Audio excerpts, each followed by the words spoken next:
Hello friends, welcome to पहाड़ी exam अड्डा।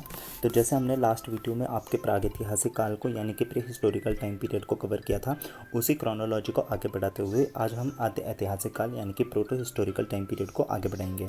अब बात आती है कि आपका प्रागैतिहासिक काल के बाद जो आद्य ऐतिहासिक काल आया है, यह आद्य ऐतिहासिक काल आखिरकार कहाँ किसे जाता है। तो आद्य ऐतिहासिक काल बेसिकली आपका इतिहास का वह टाइम पीरियड है जिस टाइम पीरियड में आपका लिपि का आविष्कार हो चुका था। अब बेसिक सी बात है कि अगर लिपि का आविष्कार हो चुका था तो कुछ ना कुछ अब आपके पास क्या होगी, स्क्रिप्ट लिखी जाएंगी। अब जब कुछ ना कुछ यहाँ पर आपके पास कुछ ना कुछ यहाँ पर स्क्रिप्ट लिखी जाएंगी तो इस स्क्रिप्ट के बाद क्या होगा, आपके पास ग्रंथों की रचना होगी। और इस आद्य ऐतिहासिक काल की हमारे पास जो भी जानकारी है यानी कि सोर्स ऑफ इंफॉर्मेशन है, वो सभी सोर्स ऑफ इंफॉर्मेशन हमारे पास ग्रंथों की स्टडी होगा। यह जो टाइम पीरियड है, ये टाइम पीरियड आपके पास 3000 बीसी से लेकर 600 बीसी तक का टाइम पीरियड आ जाता है। जिसके बाद हम यहाँ पर देखेंगे आपका कि इसके जानकारी के स्रोत यानी कि सोर्स ऑफ इन्फॉर्मेशन क्या है। तो जैसे आप स्लाइड पे देख रहे होंगे कि इसके सोर्स ऑफ इन्फॉर्मेशन हमारे पास ग्रंथों की स्टडी हो जाएगा। अब अपनी सहूलियत के हिसाब से, अपनी स्टडी की सहूलियत के लिए हम इनको 3 पार्ट में डिवाइड कर लेंगे। अब इन 3 पार्ट में हम जैसे ही इनको डिवाइड करते हैं तो हम देखते हैं कि हमने इनको 3 पार्ट में जब डिवाइड किया तो एक आपका धार्मिक ग्रंथ आ जाएगा और दूसरा गैर धार्मिक ग्रंथ आ जाएंगे और तीसरे आपके विदेशी यात्राओं के जो भी यात्रा वृत्तांत हैं उनके बारे में हम यहाँ पर डिस्कस कर रहे होंगे।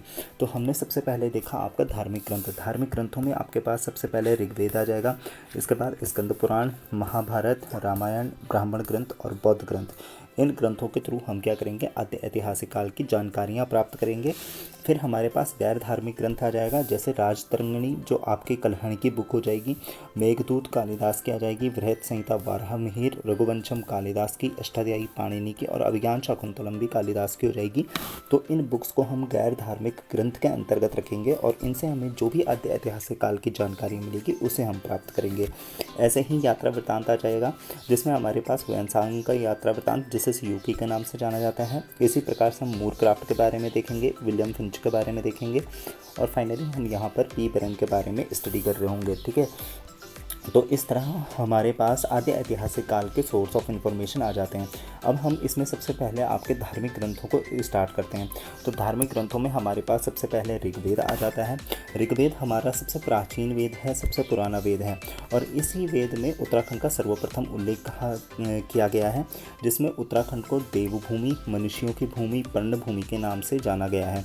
इसी ऋग्वेद में बताया गया है कि जो आर्यों के वंशज हुए हैं, त्रित्सुजन, सॉरी यहाँ पे गलत लिखा है ये, तो आर्यों के जो वंशज हुए हैं उनका नाम था आपका त्रित्सुजन। तो ये जो त्रित्सुजन हुए हैं ये इसी भूखंड में निवास करते थे। फिर हमने ऋग्वेद के बाद इसके बाद हम जब और आगे बढ़ते हैं तो हम यहाँ पर धार्मिक ग्रंथों के अंतर्गत ब्राह्मण ग्रंथों को देखते हैं।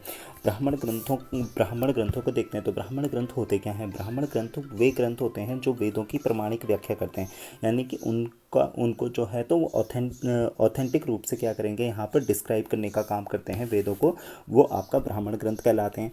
इन ब्राह्मण ग्रंथों में आपका ऐत्रेय ब्राह्मण और कौशिकी ब्राह्मण बहुत इंपॉर्टेंट हो जाता है। ऐत्रेय ब्राह्मण में उत्तराखंड को उत्तर कुरु क्षेत्र कहा गया है, जबकि दक्षिण कुरु का जो क्षेत्र है वो हस्तिनापुर से लेकर और आपका मेरठ बेहट तक का जो क्षेत्र है वहाँ तक का क्षेत्र आपका दक्षिण कुरु कहा गया है। इसी प्रकार आपका कौशिकी ब्राह्मण हो जाएगा। कौशिकी ब्राह्मण में आपका बद्रिकाश्रम को वाक देवी का निवास स्थान बताया गया है और इस बद्रिकाश्रम की पहचान आपका बद्रीनाथ के रूप में की गई है, जो आपका आद्य ऐतिहासिक काल में आपका शिक्षा का क्या था, मुख्य केंद्र हुआ करता था। इसके बाद हम देखेंगे आपके स्कंद पुराण को। तो स्कंद पुराण में हमारे पास आ जाता है 5 हिमालयी क्षेत्र आ जाते हैं। इन 5 हिमालयी क्षेत्रों में आपके पास नेपाल, जालंधर, कश्मीर, केदारखंड और मानसखंड का क्षेत्र आ जाता है, जिसमें हम देखते हैं कि जो केदारखंड का क्षेत्र है ये आपका आधुनिक गढ़वाल का क्षेत्र हो जाएगा, जो आपका माया क्षेत्र यानी कि हरिद्वार से लेकर और हिमालय तक का जो क्षेत्र है वो आपका केदारखंड कहलाता है। जबकि आपका नंदा देवी पर्वत से लेकर जबकि आपका जो मानसखंड है, मानसखंड आपका नंदा देवी पर्वत से लेकर और आपका कालागिरी पर्वत या क्रौंच पर्वत तक का जो क्षेत्र है वो आपका क्या कहलाता है, मानसखंड कहलाता है। ठीक है, तो इस तरह से हम देखते हैं कि स्कंद पुराण में आपका 5 हिमालयी क्षेत्रों का वर्णन किया गया था। फिर हम इस प्रकार से हमारे क्या हो जाएंगे, यहाँ पर धार्मिक ग्रंथ कंप्लीट हो जाएंगे। धार्मिक ग्रंथों के बाद हम यहाँ पर देखेंगे आपके गैर धार्मिक ग्रंथ, और इन गैर धार्मिक ग्रंथों में हम सबसे पहले स्टडी करेंगे राजतरंगिणी को। जो राजतरंगिणी किसकी किताब है, ये बुक है आपकी कल्हण की, और कल्हण के द्वारा इसमें कश्मीर के इतिहास का वर्णन किया गया है, जिसमें बताया गया है कि कश्मीर का राजा हुआ है आपका ललितादित्य मुक्तापीड, जो कारकोट वंश से संबंधित था। इसने उत्तराखंड के कान्यकुब्ज क्षेत्र पर आक्रमण किया, और इस समय कान्यकुब्ज का जो राजा था वो आपका हर्षवर्धन हुआ करता था। ठीक है, तो इसके बाद हम अभिज्ञान शाकुंतलम पे आ जाएंगे, और अभिज्ञान शाकुंतलम लिखी है आपकी कालिदास के द्वारा।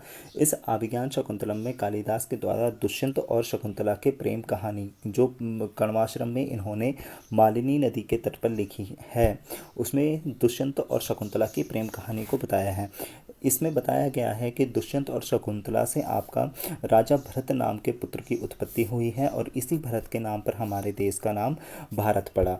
ठीक है, अब हम यहाँ से आगे बढ़ते हैं और हम देखेंगे अभिज्ञान शाकुंतलम के बाद कुछ पुराणों को।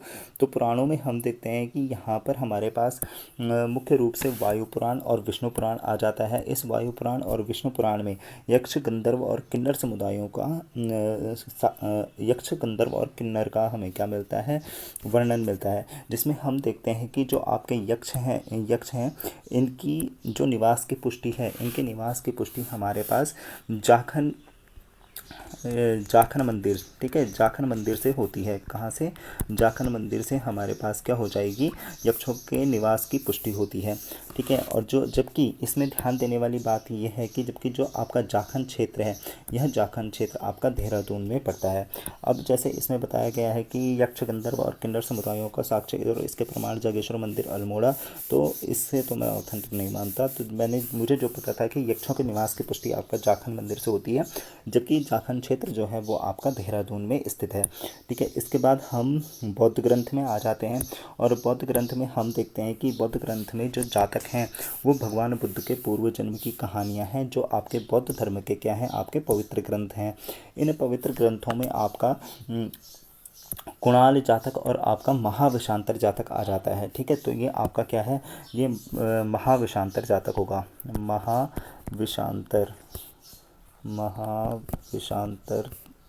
महाविषांतर जातक। तो इस कुणाल जातक और महाविषांतर जातक में आपका उत्तराखंड को हिमवंत के क्षेत्र से हिमवंत कहा गया है। ठीक है, तो हमने क्या देखा, बौद्ध धर्म में हमने बौद्ध धर्म में देखा कि जो जातक है, जातक भगवान बुद्ध के पूर्व जन्म की कहानियाँ हैं, और ये जो पूर्व जन्म की कहानियाँ हैं ये बौद्ध धर्म के क्या हैं, आपके पवित्र ग्रंथ हुआ करते हैं। अब हमने इसमें देखा कि जो आपका कुणाल जातक है और आपका महाविषांतर जातक है, इन महाविषांतर और कुणाल जातकों में उत्तराखंड के लिए हिमवंत शब्द का प्रयोग किया गया है। फिर हम यहाँ से आगे बढ़ते हैं और हम देखते हैं यहाँ पर रामायण को। तो जब हम यहाँ पर रामायण को स्टडी करते हैं, तो रामायण को हम जब स्टडी करेंगे तो हम यहाँ पर देखेंगे कि रामायण को लिखा था आपका वाल्मीकि ने, और इसी को बेस बनाकर आपका तुलसीदास के द्वारा रामचरितमानस को लिखा गया, जिसमें आपके कुल 7 कांड हैं, जैसे लंका कांड, अरण्य कांड हो गया, आपका बाल कांड हो गया।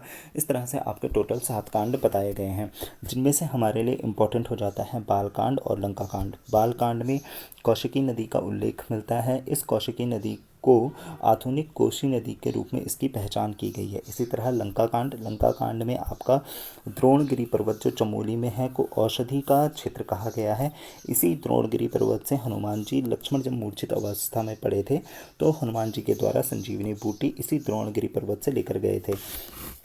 नामकरण का इतिहास, तो उत्तराखंड के नामकरण का इतिहास कुछ इस प्रकार से है कि 1515 तक पंवार वंश के 37वें राजा अजयपाल के द्वारा 52 गढ़ों को विजित करने के बाद केदारखंड को गढ़वाल कहा गया। ठीक है, यानी कि इसने 52 गढ़ों को विजित किया, और इन 52 गढ़ों का जो राजा हुआ उसे गढ़वाला कहा गया, जो 52 गढ़ों का रक्षक था। फिर हम इसमें देखेंगे आपका कुमाऊं का क्षेत्र। तो कुमाऊं भगवान विष्णु के द्वारा चंपावत में स्थित क्रांतेश्वर पर्वत में कूर्म अवतार लेने के कारण यह क्षेत्र आपका कुमाऊं कहलाया। यह क्षेत्र आपका कुमाऊं कहलाया था। फिर हमने देखा यहाँ पर उत्तराखंड में दो शिक्षा के क्षेत्र आपके कण्वाश्रम और बद्रिकाश्रम हुए हैं। अब हम यहाँ पर महाभारत को स्टडी करेंगे। तो महाभारत में हमने क्या देखा कि महाभारत में सबसे पहले तो उत्तराखंड को उत्तर कुरु कहा गया है, ठीक है। इसके अलावा जिस समय इसने उत्तराखंड को उत्तर कुरु कहा है उस समय यहाँ पर कुनिंद वंश का क्या हो रहा था, शासन चल रहा था। और कुनिंदों को महाभारत में द्विज तथा कुनिंद राजाओं को द्विज श्रेष्ठ कहा गया है। इस समय जो कुनिंद राजा था वो आपका सुबाहु था। सुबाहु की राजधानी श्री क्षेत्र श्रीनगर हुआ करती थी और इस सुबाहु के द्वारा महाभारत में पांडवों का साथ दिया गया। फिर हम इसके बाद देखते हैं कि इसमें आपका राजा विराट हुआ है।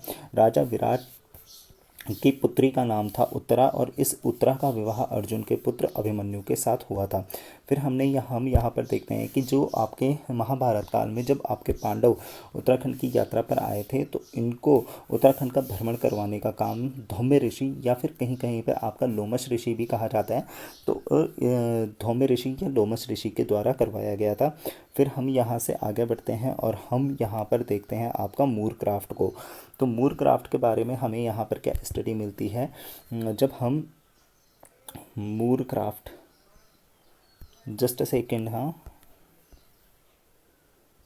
ओके तो जब हम यहाँ पर आपका मूर क्राफ्ट के बारे में देखते हैं तो हमें मूर क्राफ्ट के बारे में स्टडी करने को मिलता है कि मूर क्राफ्ट जो था ये 6 फरवरी 1820 को टिहरी में सुदर्शन शाह के दरबार में पहुंचा था और इसने सुदर्शन शाह को कार्यशील और बुद्धिमान राजा बताया था, ठीक है। इसके साथ इसकी जो बुक है ये मोस्ट इंपॉर्टेंट है कि इसकी बुक का नाम है a journey to lake Mansarovar. इसी तरह जहांगीर नामक जो जहांगीर की आत्मकथा है इसमें श्याम शाह और लक्ष्मीचंद का उल्लेख देखने को मिलता है, जिसमें हम देखते हैं कि मुगल दरबार से आपका श्याम शाह को आपका हाथी और घोड़े मिले थे और लक्ष्मीचंद को, ठीक है। और यहाँ पर किसको, यहाँ पर आप देखेंगे कि लक्ष्मीचंद को आपको पहाड़ों का सबसे धनी राजा बताया गया है। तो देखो डिफरेंस क्या है, डिफरेंस है कि लक्ष्मीचंद को सबसे धनी राजा बताया है पहाड़ों का, और जो श्याम शाह है इस श्याम शाह को मुगल दरबार से हाथी और घोड़े मिले थे। जबकि इससे पहले तक जितने भी राजा हुए हैं पहाड़ों के वो आपका मुगल दरबार के लिए आपके बहुमूल्य रत्नों को जैसे कस्तूरी हो गया, कुछ अन्य चीज़ें जैसे हिमालयन वृषभ हो गया, इन सब चीज़ों को लेकर जाते थे, ठीक है। लेकिन अकेला श्याम शाह ऐसा हुआ है जिसे आपका मुगल दरबार से उल्टा घोड़े और हाथी मिले हैं, इसलिए ये इंपॉर्टेंट हो जाता है। देन फिर हम यहाँ पर देखते हैं आईने अकबरी जो अबुल फजल के द्वारा लिखी गई है। इसमें रुद्रचंद के द्वारा अकबर से लाहौर में मुलाकात का उल्लेख मिलता है तथा कुमाऊं को दिल्ली सूबे के अंतर्गत बताया गया है। सहजपाल के टाइम पीरियड में जिस समय गढ़वाल में सहजपाल का शासन चल रहा था इस समय अकबर के द्वारा यहाँ पर गंगा नदी का उद्गम स्थल पता लगाने हेतु तो एक अन्वेषण दल भेजा गया, क्योंकि आप लोगों को पता ही होगा कि जो आपका अकबर था यह आपका भोजन बनाने के लिए भी और पानी पीने के लिए भी केवल गंगा नदी का ही पानी यूज़ किया करता था और ये यहाँ से गंगा नदी के पानी को कैनों में भरकर वहाँ पर पहुँचाता था। तो अकबर को ये क्यूरियोसिटी थी कि वो जानना चाहता था कि गंगा नदी का उद्गम स्थल कहाँ है, तो इसने एक अन्वेषण दल यानी कि एक रिसर्चर ग्रुप यहाँ पर भेजा था जो पता करेगा कि गंगा नदी का उद्गम स्थल कहाँ पर है, गंगा नदी का उद्गम स्थल कहाँ पर है। हालांकि सहजपाल ने इनको आधे रास्ते से वापस भेज दिया था और फिर आगे भेज दिया था, खैर ठीक है। फिर हम यहाँ पर देखते हैं विलियम फिंच को। तो विलियम फिंच के बारे में हम देखते हैं कि जो विलियम फिंच है ये 1608 से लेकर 1611 के बीच में इस टाइम पीरियड पर कैप्टन हॉपकिंस के साथ मानशाह के दरबार में पहुँचा था। अब जब कैप्टन हॉपकिंस के साथ विलियम फिंच यहाँ पर पहुँचा तो विलियम फिंच ने फॉस्टर की बुक का नाम था the early travels in India. इस फॉस्टर की book the early travels in India पर आपका विलियम फिंच का एक आर्टिकल छपता है और इस आर्टिकल में विलियम फिंच के द्वारा गढ़वाल के राजा मानशाह की आर्थिक स्थिति का वर्णन किया गया है, जिसमें ये हम बताता है कि जो मानशाह है वो आपका जिस थाली पर एक टाइम में आपका खाना खा लेता है उस पर आपका दोबारा कभी खाना नहीं खाता, ठीक है। और यह सोने तथा चांदी के बर्तन पर खाना खाता था। तो मतलब है भाई, है ना। तो ऐसे ऐसे राजा भी हुए हैं। फिर हम यहाँ पर देखते हैं आपका पी बैरन को। तो पी बैरन का अन्य नाम है पिलग्रिम। बेसिकली आपका जो पी बैरन था इसको आपका राइटिंग का बहुत शौक था, यानी कि ये एक तरह से आपका राइटर था, लेखक था, और यह जो भी रचना करता था, जो भी पोइट्री लिखता था या स्टोरीज़ वगैरह लिखता था, उन सबको ये पिलग्रिम के नाम से लिखता था। इसलिए पी बैरन का दूसरा नाम आपका पिलग्रिम हो जाएगा। देन फिर हम यहाँ पर देखते हैं कि 1840-41 में पी बैरन के द्वारा या फिर पिलग्रिम के द्वारा नैनीताल की खोज की गई और यहीं पर इन्होंने नैनी झील को देखा था। ठीक है, पी बैरन की बुक का नाम हो जाएगा, पी बैरन की बुक का नाम है wandering in the Himalaya. P Barron से पहले हालांकि कमिश्नर ट्रेल के द्वारा नैनीताल की खोज की जा चुकी थी और ट्रेल की बुक का नाम है स्टैटिस्टिकल स्केच ऑफ कुमाऊँ। ठीक है, स्टैटिस्टिकल स्केच ऑफ कुमाऊँ, जिसमें इन्होंने नैनी झील को नागनी झील के रूप में बताया है। ठीक है, तो इन्होंने नैनी झील को यहाँ पर नागनी झील के रूप में बताया। देन फिर हम विदेशी यात्रियों में यहाँ पर वैनसांग को देखेंगे। तो जो वैनसांग है, इसका जो यात्रा वृत्तांत है उसे सियूकी के नाम से जाना जाता है। यह वैनसांग 634 ईस्वी में हर्षवर्धन के टाइम पीरियड में उत्तराखंड आया और इसने उत्तराखंड में आपके 5 बौद्ध विहार बताए। अब इस वैनसांग के द्वारा कुछ पर्टिकुलर लोकेशंस के अलग अलग नाम बताए गए हैं। जैसे इस महोदय के द्वारा गंगा नदी को महाभद्रा कहा गया है, हरिद्वार को इसने मोयूलो कहा था, ब्रह्मपुर को इसने पोलोकिमो पोलो कहा, सुवर्ण गोत्र को इसने सोफलनी की तलो कहा था, जबकि काशीपुर गोविशान के क्षेत्र को इसने क्यूपी संगना कहा। ठीक है, और इस तरह से इसने 5 लोकेशंस के अलग अलग नाम बताए थे। इसी तरह हम देखते हैं कि जो आपका गोविशान का पहला उत्खनन है वो आपका 1871 में कनिंगम के द्वारा किया गया था और यह एसआई एग्ज़ाम में पूछा गया था कि जो आपका गोविशान है इसका पहला उत्खनन किसके द्वारा करवाया गया, तो वो आपका कनिंगम के द्वारा करवाया गया था। ठीक है, इसके बाद हम आगे चलते हैं और जब हम आगे चलते हैं यहाँ पर तो हम देखते हैं उत्तराखंड के साहित्यिक साक्ष्य एवं समुदाय। ठीक है, तो उत्तराखंड के जब हम यहाँ पर साहित्यिक साक्ष्य एवं समुदाय देखते हैं तो हमने इसमें बेसिकली आपका इस जानकारी को आपके सामने रखा है, जिसमें हम देखेंगे कि जो आपका मेघदूत है, मेघदूत जो है, तो मेघदूत लिखे आपकी कालिदास के द्वारा और मेघदूत में कालिदास ने वैली ऑफ फ्लावर को यानी कि फूलों की घाटी को इसने अलका कहा है। वैली ऑफ फ्लावर में आपका 2500 से प्लस जो स्पीसीज़ हैं वो आपकी फ्लारी स्पीसीज़ हो जाएंगी और इसकी खोज 1931 में आपका फ्रैंक स्माइथ और होल्ड्सवर्थ के द्वारा की गई थी। इसी प्रकार कालिदास के द्वारा रघुवंशम को लिखा गया। इस रघुवंशम में इन्होंने खस कम्युनिटी के बारे में जानकारी दी है। अष्टाध्यायी आपकी पाणिनि के द्वारा लिखी गई है और पाणिनि के द्वारा यहाँ पर कोल कम्युनिटी के बारे में इंफॉर्मेशन मिलती है। और बृहत संहिता जो आपके वाराहमिहिर के द्वारा लिखी गई है, इसमें आपका किरात कम्युनिटी के बारे में जानकारी मिलती है। तो इस प्रकार से हमने आपका पूरे आधे ऐतिहासिक काल को यहाँ पर कंप्लीट करने की कोशिश की है। और जब हमने यहाँ पर आपका देखो, हमने यहाँ पर प्रागैतिहासिक काल को कंप्लीट कर लिया है, इसी तरह हमने आधे ऐतिहासिक काल को भी कंप्लीट कर लिया। आधे ऐतिहासिक काल में हमने सब चीज़ें यहाँ पर डिस्कस कर ली हैं। तो आई होप आप लोगों के लिए ये बहुत हेल्पफुल रहा होगा। अपना सपोर्ट दीजिएगा, लाइक कीजिएगा, बाकी क्या ही बोलना है। ठीक है, थैंक यू सो मच।